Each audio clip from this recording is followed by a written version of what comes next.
There's a difference between working in a bank and being a banker. So just because you work in a bank doesn't make you a banker. It just means you're processing for the bank. But these jobs and these roles have really no business to be within banks. And these jobs should lie with the center of excellence or the entity which has the domain expertise to be able to serve them.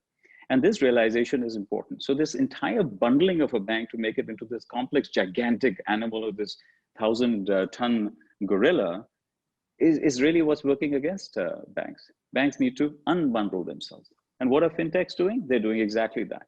They're hitting banks at the core by unbundling the bank and making sure that they take the meaty bits of the business and take over the customer ownership, while they leave the regulation heavy, transaction heavy, process heavy, and compliance heavy transactions to the bank. So here is a very funny situation where bank is really the railroad to many of these fintechs, and talk about open banking, talk about PSD2, talk about all the gizmos that you may mention.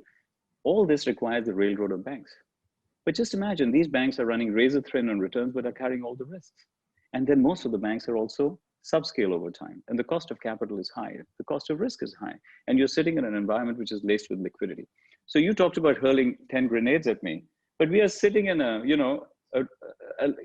in a field of landmines. And the banking industry actually functions within that.